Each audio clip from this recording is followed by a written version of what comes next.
my friend would still be alive if he'd had the price of his life. He could have been cured with surgery, but the cost was obscene. Everything's got a price. Human life, human hearts, even dreams. There's nothing that isn't for sale. Hello and welcome to Hunter x Hunter 101, the series that breaks down everyone and everything in the Hunter x Hunter world. And today we are going to be delving into the brilliantly hot-headed future doctor, Leorio Paradis.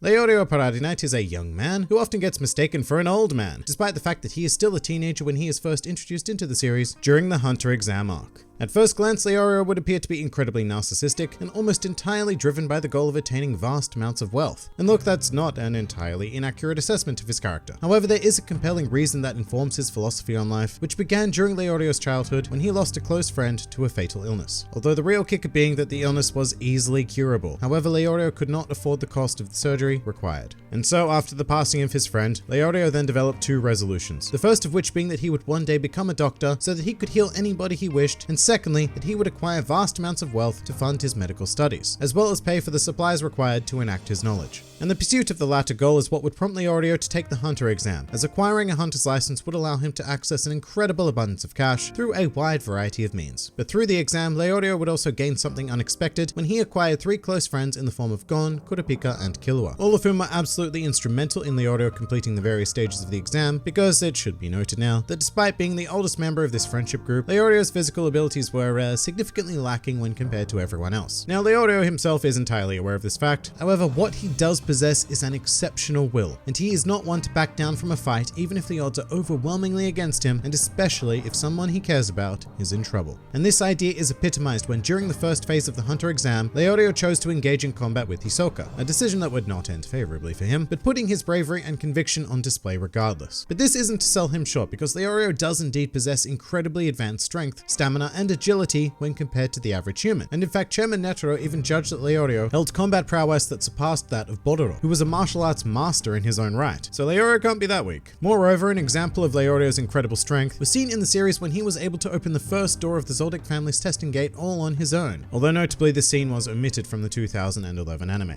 So Leorio seems to wield some pretty decent skills. He just appears a bit lacking when we juxtapose him against the many other major characters in the series who, to be fair, are absolute monsters. Despite that, Leorio quite often takes on the role of older brother when it comes to his friends, always willing to stand up and fight for their sake. Although his famously hot-headed and impulsive nature does often end up causing more problems than it solves. But a prime example of Leorio stepping up to help his friends would come in the final stage of the Hunter exam, when Killua was pit against his older brother Illumi, and Leorio proceeded to provide a huge voice of encouragement, and once again stood up to a figure wildly more powerful than himself when Illumi threatened to kill Gon. Later on, Leorio obtained his Hunter's license by default when Killua broke the rules of the final stage by murdering Bororo. However, Leorio, along with Gon and Kurapika, then immediately followed Killua to Kukuru Mountain in order to free him from the control of the Zoldyck family. And following this success, the group disbanded, promising to reunite in York New City in 6 months' time, and Leorio planned to use that period to study for his medical university entrance exams. Due to these priorities, Leorio also elected not to commence learning Nen until he had passed the university exam, meaning that by the time Leorio did reunite with the group, he was far behind them in terms of Nen mastery, only knowing the very basics of the single principle, 10.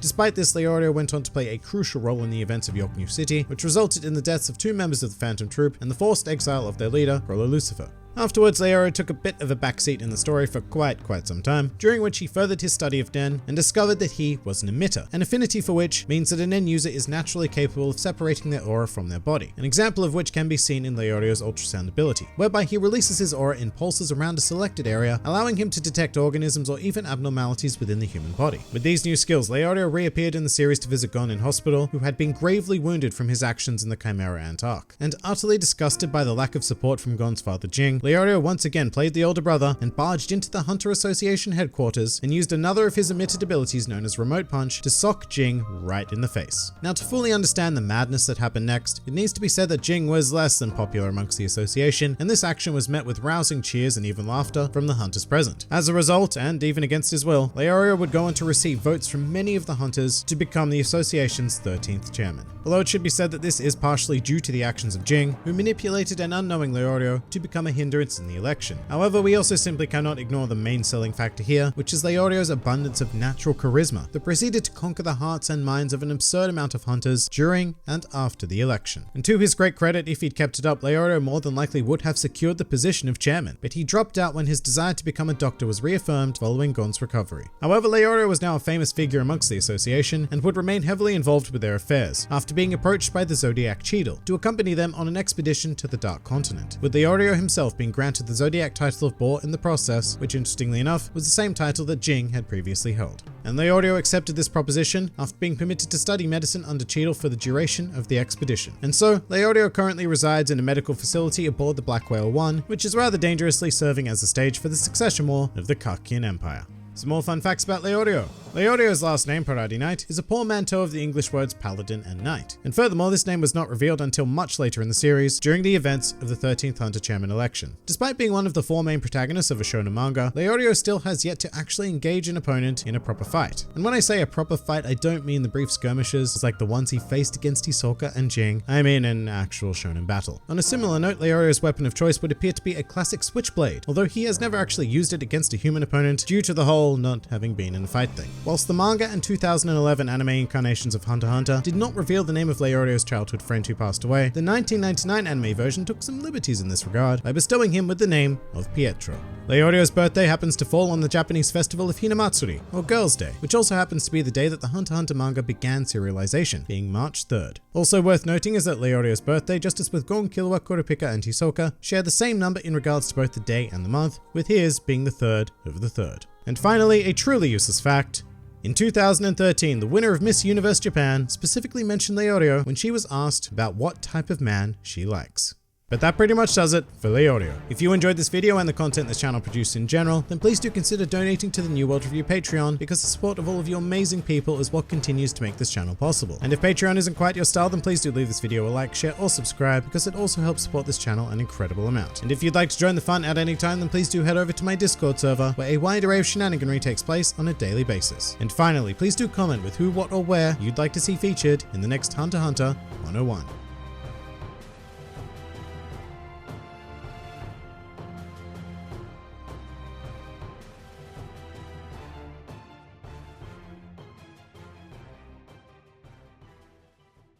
My name is Leorio, and I like to point. I point at kids, I point at me, I point at you. Nobody is going to stop me pointing, and that is the point. Now, if you'll excuse me, it's time to read some vintage pornography.